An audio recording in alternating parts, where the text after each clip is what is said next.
bendiga en esta mañana de domingo. La gracia del Señor sea contigo en esta hora y Dios haga resplandecer su rostro sobre ti y sobre los tuyos. Damos gracias a Dios por este nuevo día que nos regala y nos permite compartir la palabra de Dios a través de las redes. Reciba un saludo de nuestra iglesia y a los que son de la casa, la bendición de Dios les esté acompañando. Bien, vamos a continuar hoy con nuestro estudio de la segunda carta del apóstol Pedro, específicamente de estas cualidades de las cuales nos viene hablando y que van a ser una bendición en nuestra vida. Así que quisiera, hermano, que fuera allí a la segunda carta de Pedro, en el capítulo 1, y vamos a estar leyendo el versículo 5, y aunque lo vamos a leer completo, solamente nos vamos a referir a un elemento. Y dice la palabra de Dios: vosotros también, poniendo toda diligencia en esto mismo, añadid a vuestra fe virtud. Amén. Vamos a dejarlo ahí porque vamos a hablar hoy sobre la virtud. Así que le invito a orar. Padre, gracias porque tú eres bueno y para siempre son tus misericordias. Te pedimos, Señor, que nos guíes en esta mañana a través de tu palabra y que seamos ministrados con ella, Dios. Ayúdanos a tomar las decisiones que tenemos que tomar con sabiduría y guiados por tu Espíritu. Líbranos, Padre, de vivir una vida que no sea conforme a tu estándar. Ayúdanos, Espíritu Santo, en el nombre de Jesús. Amén y amén. Bien, hoy voy a hablarle bajo el título, hermano, todo en excelencia. Mire, yo me imagino que usted está al tanto de lo que significa ser la chapucería, ¿no? O ser chapucero. La chapucería, hermanos, es esa tendencia humana a realizar y a asumir diferentes tareas en la vida con descuido, sin limpieza y sin la búsqueda de la perfección que esa tarea se merece. En nuestro contexto sociocultural, entiéndase, en nuestro país, por lo general este asunto de la chapucería se ve mucho en obras constructivas o en tomas de decisiones para alcanzar determinadas metas por un grupo de personas. La chapucería, hermano, está a la orden del día en muchos lugares y actividades. Y la iglesia, tristemente, no es ajena a este tipo de espíritu o de tendencia que azota a los seres humanos. Y muchas veces dentro de la iglesia el asunto de la chapucería sucede por desconocimiento y otras veces sucede porque las personas actúan deliberadamente con esa tendencia. Nosotros vamos a seguir, hermano, hoy con el estudio de las cualidades que tenemos que cultivar como creyentes que lo han recibido todo para tener una vida realizada. Y la cualidad que vamos a ver hoy es la virtud. Dice el apóstol Pedro: añadid a vuestra fe virtud. Si usted va a un diccionario de la lengua española, allí va a encontrar varias definiciones. Una de ellas es la disposición que tienen las personas para actuar de acuerdo con las normas morales, o la capacidad o facultad de alguien o alguien para producir un efecto beneficioso. Un ejemplo de lo último sería, por ejemplo, Richard Clayderman, el pianista, es un virtuoso con el piano. Aunque parte de estas definiciones se acercan al modelo bíblico, no captan todo el significado de lo que Pedro dice que tenemos que cultivar en nuestra vida. Bíblicamente, la virtud es la excelencia, y por extensión es la excelencia moral. Pero también virtud implica cumplir el propósito o determinada función correctamente, que forma parte lógicamente del asunto de la excelencia. En este contexto quiere decir un cristiano que cumple con él y su llamado, las dos cosas. En otras palabras, lo que está diciendo el apóstol Pedro es hacer bien todo, hagas lo que hagas. Ahora, ¿eso qué significa? Significa, hermano, que nosotros no podemos vivir la vida cristiana como si fuera una chapuza. Y aquí yo no me estoy refiriendo, cuando hablo del asunto de la chapucería, primariamente al servicio o ministerio, que también está incluido, sino al asunto del carácter. La chapucería, hermano, tiene un origen en un carácter falto de virtud. Y por eso las personas actúan como actúan. Porque si yo en mi carácter no cultivo la virtud, imagínese usted qué va a producir mi vida. Hemos dejado claro hasta aquí en las otras lecciones que hemos visto que la vida cristiana requiere esfuerzo. Dice ahí mismo el apóstol Pedro en el versículo que acabamos de leer, con toda diligencia. Y usted no cultiva la excelencia en las diferentes áreas de su vida si no hay una intencionalidad manifiesta. Pedro está diciendo que si tú tienes una fe genuina, escúcheme bien, si usted tiene una fe genuina, debes tener una generosa y costosa participación en el desarrollo de la excelencia en tu vida. Por eso es que él dice, añadid a vuestra fe virtud. Añadid, como dijimos en la lección anterior, es la costosa y generosa participación nuestra en el desarrollo de esas cualidades. Y lo que voy a hacer en esta mañana es darte algunos elementos en los cuales debes comenzar a trabajar si quieres que la virtud, entiéndase la excelencia moral, sea manifiesta en tu vida. El primer elemento que te quiero decir es que usted tiene que ser excelente en su mentalidad. Y vamos a ver otra cita bíblica para apoyar lo que vengo diciendo o el desarrollo de lo que Pedro quiere decir. Filipenses capítulo 4, versículo 8, dice la palabra de Dios. Por lo demás, hermanos, todo lo que es verdadero, todo lo honesto, todo lo justo, todo lo puro, todo lo amable, todo lo que es de buen nombre, si hay virtud alguna, si algo digno de alabanza, en esto pensad. Todo cambio en la vida, ya eso usted lo sabe, comienza en la mente. Nuestros pensamientos y creencias son los que dirigen nuestra voluntad. Y tenemos la gran capacidad dada por Dios de dejar entrar en nuestra mente lo que nosotros queramos. Tenemos la capacidad de elegir y cultivar cualquier tipo de pensamiento. Entiéndase, buenos pensamientos o malos pensamientos. Y la unión de todos esos pensamientos crea la mentalidad, que es la que dicta nuestra forma de vivir. Entonces, cuando Pablo está hablando con los filipenses, él les pide que piensen en cosas, que dejen entrar en su mente cosas que tengan excelencia moral, que les conduzcan a edificar el propósito de sus vidas y a actuar bien. Y es el mismo llamado para nosotros. Y esto que estamos diciendo implica dos cosas. Entiéndase, ser excelente en la mentalidad. En primer lugar, usted tiene que saturarse con la palabra de Dios. Quiero repetírselo una vez más. Este es el único camino para cambiar la mentalidad.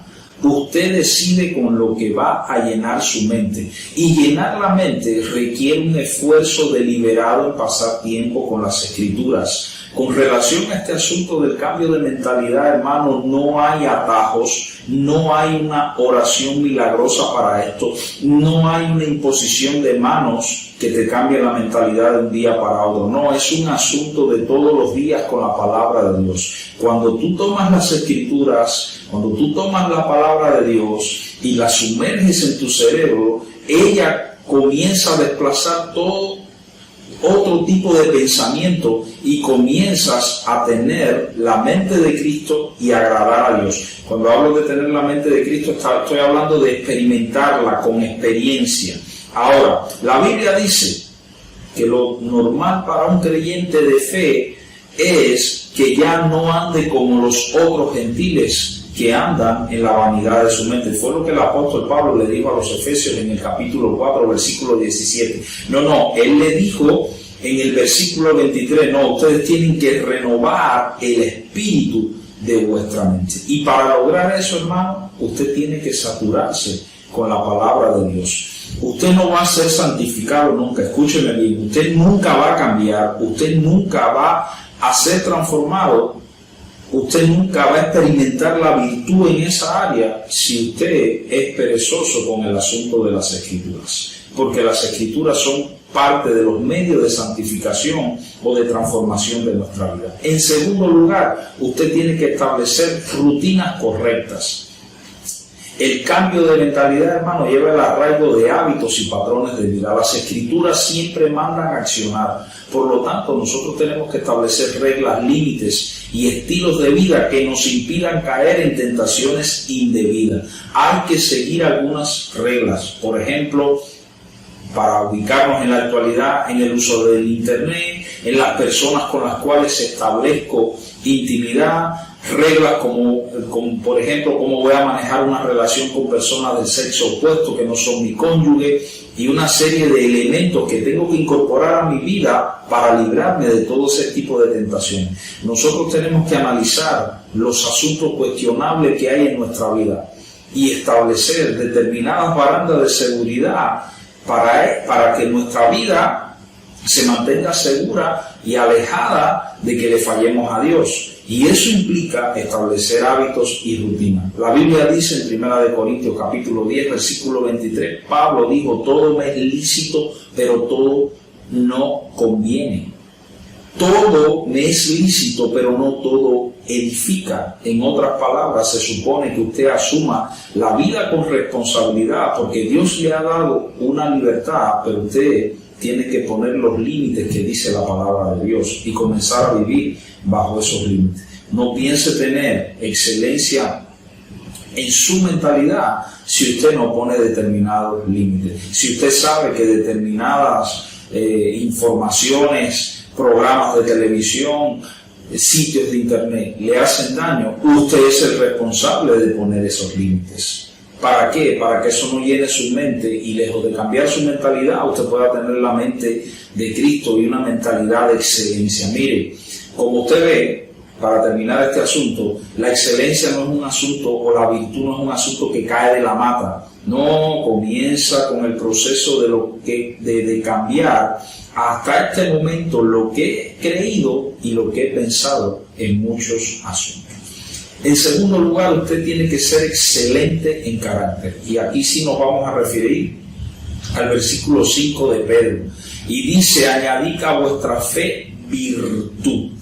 Al cambio de mentalidad le sigue el cambio de carácter. No podemos tener el uno sin el otro. Usted se acuerda del famoso pensamiento ese que se dice mucho por ahí, de que un pensamiento hace un hábito y un hábito hace el carácter. Nosotros hemos hablado del carácter una y otra vez, todos los días hablamos. La reproducción de la imagen de Cristo en nuestras vidas es el propósito principal de Dios, de su trabajo en nuestra vida. El cambio y la transformación y la construcción del carácter, hermano, es un asunto de toda la vida, y tenemos el carácter, o tendremos el carácter que nosotros decidamos. Puede ser un carácter excelente, moralmente hablando, lleno de virtud, o puede ser simplemente un desastre. Y aquí hay dos elementos que tenemos que tener en cuenta. Primero, usted tiene que recordar quién es su guía moral. ¿Quién es su guía moral? Guías morales es lo que más hay en este mundo. La moralidad de este mundo, según se plantea, es totalmente relativa. La moralidad de este mundo, puesta por los hombres, dice: lo que es malo para ti, no necesariamente para mí lo es. Es una moralidad que descansa no en la verdad absoluta y objetiva, sino en las emociones, en las creencias personales, en mis opiniones personales, o en cosas que me favorecen en el orden personal y quizás también institucional. Usted no pensará, hermano, que cultivar la virtud se va a hacer realidad con este tipo de mentalidad. Pero tristemente, muchos creyentes piensan como este mundo. Por eso es que en nuestra congregación está de moda la frasecita: eso no tiene de malo, que ya otras veces hemos comentado aquí. Mire, hermano, nuestra guía moral es la persona de Jesús, que encarna todo lo de Dios. La Escritura enfatiza que la moralidad está fundamentada en la naturaleza de Dios mismo. Nosotros experimentamos y conocemos la moralidad de Dios porque Él la da a conocer a través de su palabra, pero esa palabra es un reflejo de quién es Él. Y esa moralidad provee una guía práctica con respecto a la conducta y a la toma de decisiones.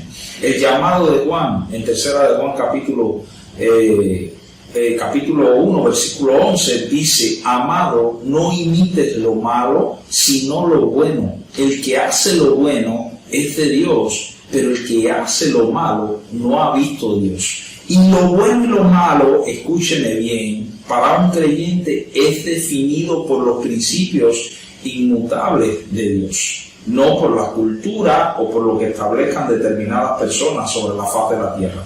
Jesús puso el estándar muy claro, porque a lo mejor usted se pregunta, bueno, ¿y cuál es el estándar del bueno y malo de Dios? Yo te lo doy. Jesús dijo en Mateo 5:48, en el Sermón del Monte, que es la constitución del reino. Él dice: sed vosotros pues perfectos, como vuestro Padre que está en los cielos es perfecto. Ese es el estándar, y ningún sistema moral sobre la faz de la tierra llega a ese estándar. Entonces, lo que define lo que está bien o mal para nosotros es la persona de Jesús. La verdadera virtud en la vida cristiana, escúcheme, no consiste en pulir cualidades humanas, por muy buenas que éstas puedan ser. No, consiste en producir cualidades divinas que hacen a la persona más semejante a Jesús. Entiéndase carácter. Así que usted y yo tenemos que revisar cuál es el norte moral que está guiando nuestra vida. Pero no solamente tienes que conocer el norte moral, no debes participar con las tinieblas. Mire, si la virtud es excelencia moral, entonces nosotros no tenemos que ir a buscar nada en las tinieblas. Jesús no tiene ningún tipo de relación con las tinieblas. Y cuando hablo de tinieblas, para que nadie se vaya a confundir por el contexto en el que estamos, no me estoy refiriendo a obras de brujería y hechicería específicamente, aunque están incluidas. Estoy hablando, cuando hablo de tinieblas, de la esfera dominada por el mal, por la pecaminosidad y por la ignorancia que hay de Dios y de sus caminos. Entiéndase, de ese ambiente carente en el que a veces nos mezclamos, que no aparece por ningún lugar la luz de Dios. En otras palabras, hermanos, no basta con conocer el norte moral que es Jesús. Hay que dejar de ir hacia otros puntos cardinales de tinieblas que se ofrecen muy tentadores. No basta con conocer, hay que dejar. Pablo le dijo a los efesios: no participéis en las obras infructuosas de las tinieblas, más bien repréndanlas. En otras palabras, le está diciendo: no participen en obras inútiles de maldad y oscuridad, al contrario, sáquenlas a la luz. Pero él no solamente le dijo eso a los efesios, él les recordó quiénes habían sido ellos y quiénes eran ahora en este momento. Él le dijo: porque en otro tiempo erais tinieblas, Efesios capítulo 5, versículo 8, mas ahora soy luz en el Señor, andad como lo que ustedes son, como hijos de luz. Entonces, si antes te dije que la excelencia no caía de la mata, ahora te digo que tampoco sucede en un día, pero es lo normal que debe experimentar un creyente maduro. Nuestro carácter debe ser un reflejo de la virtud que Dios demanda en nuestra vida. Y por último, sea excelente en su testimonio. Mire, hermano, Pedro lo mismo en la primera carta habló de este asunto del testimonio. Él dijo en el capítulo 2, versículo 9, un pasaje que usted se conoce, que habla de nuestra identidad y de lo que tenemos que hacer, y él dice: mas vosotros sois linaje escogido, real sacerdocio, nación santa, pueblo adquirido por Dios, para que anunciéis la virtud de aquel que os llamó de tinieblas a su luz admirable. Virtudes de aquel. Quiero referirme a este último pasaje porque habla explícitamente, hermano, de nuestra responsabilidad de dar a conocer quién es Dios en nuestras palabras y obras. Y nuestra responsabilidad, dice el pasaje, es dar a conocer la excelencia moral de Dios. Es dar a conocer esas virtudes que caracterizan a Dios. Él es la esencia de la excelencia moral. El dar a conocer esas virtudes no se realiza solamente hablando, como vamos a ver ahora. No. Eso se da a conocer con el desarrollo de nuestra propia virtud en mi vida. Y eso es lo que se conoce como testimonio. Tristemente, el asunto del testimonio en nuestro contexto ha quedado solamente en palabras. No. También es el desarrollo del carácter. El desarrollo de la virtud, de la excelencia, es lo que le da certeza de que de que lo que está diciendo mi boca coincide con lo que muestra mi vida. Y te digo, tu testimonio va a causar diferentes reacciones. Algunos te van a amar, otros te van a odiar, otros se van a burlar y otros te van a ignorar. Pero tú y yo no controlamos la reacción de la gente. Así que lo que tenemos que hacer es enfocarnos en cultivar lo de Dios. Y te quiero llamar la atención sobre dos elementos relacionados con el asunto de ser excelente en el testimonio. En primer lugar, no hable tonteras. Sé que tontera no es una palabra bonita y agradable y yo puedo buscar otros sinónimos que suenen más respetuosos, pero corro el riesgo, hermano, de que no me entiendan o de que no me presten atención. Usted de seguro va a compartir a Jesús y su creencia con otras personas. Es decir, las virtudes de Dios van a ser anunciadas por usted en algún momento. ¿Cuál es el llamado que está haciéndole Dios en esta hora con este asunto de no hablar tonteras? Hable la verdad con sabiduría, con amor y sin avergonzarse. No se salga, hermano, de lo que Dios ha revelado en su palabra. Usted está hablando de Dios. Presente lo simple, pero sin simplezas. No insulte a Dios y tampoco la inteligencia de las personas que le están escuchando.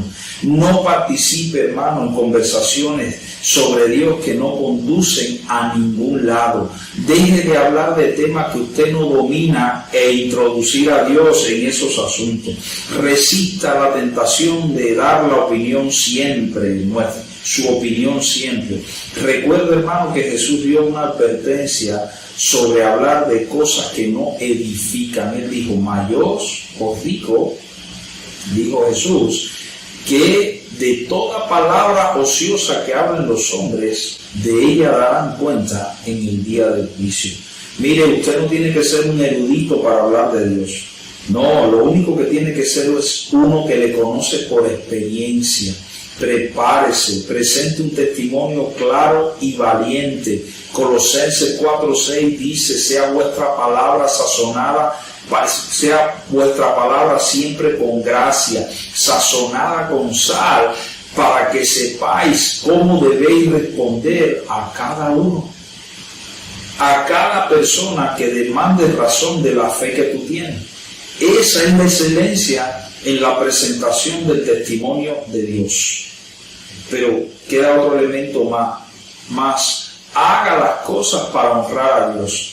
Mire, hermano, hasta que nosotros no cambiemos la mentalidad de hacer las cosas para que otros nos vean, o por lo que van a pensar los demás, o por lo que vamos a tener, nunca vamos a ser libres y vamos a disfrutar realmente de la vida cristiana.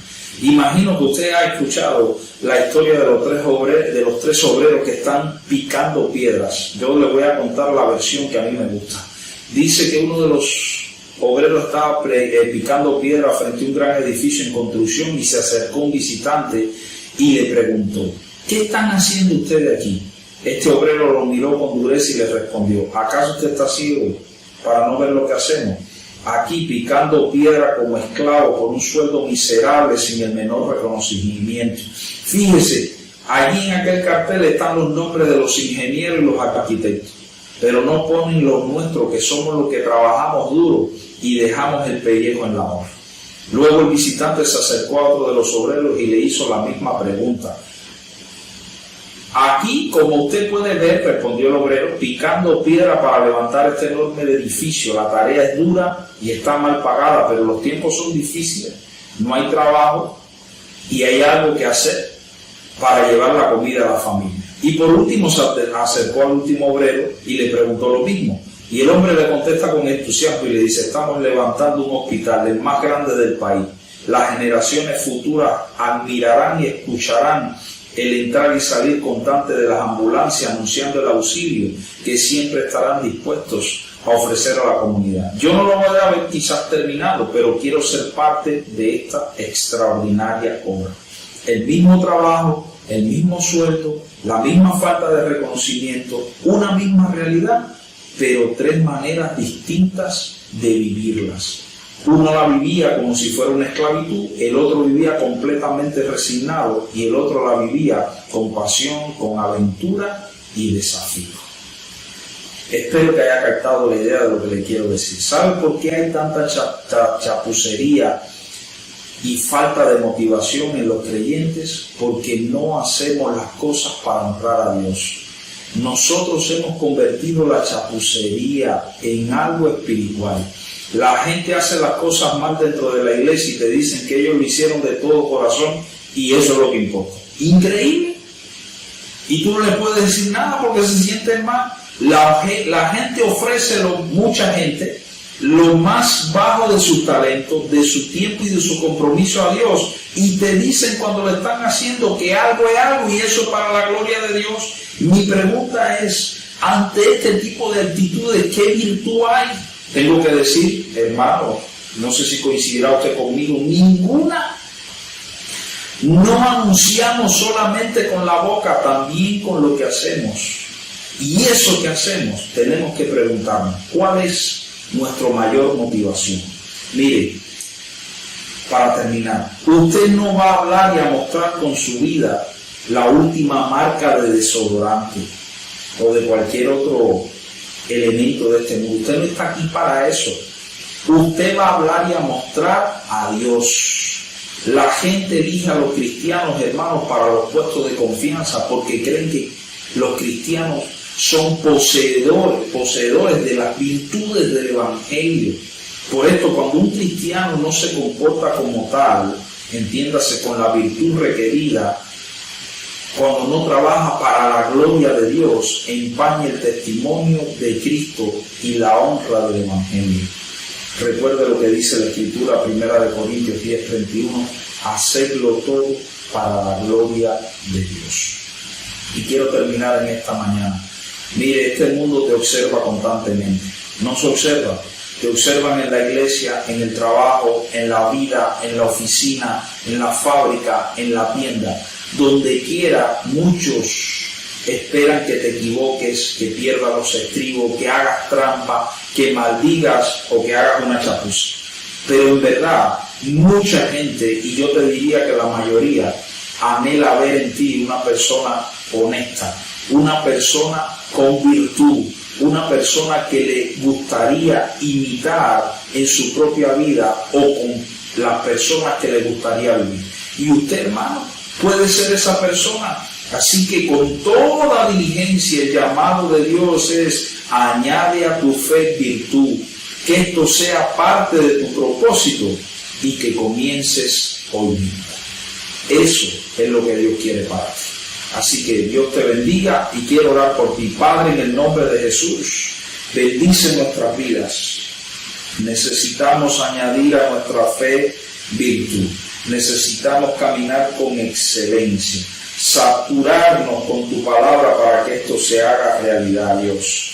Toca profundamente nuestro carácter, Dios, y ayúdanos a vivir para la gloria y la honra de tu nombre. Bendice a cada persona que escucha, ve o lee este testimonio y enseñanza, Padre, y que la gracia tuya esté con cada uno de ellos. Y yo te doy gracias por este día y por tus bendiciones. En el nombre de Jesús, amén y amén. Dios te bendiga, Dios te guarde y la gracia de Dios sea contigo y los tuyos en este domingo.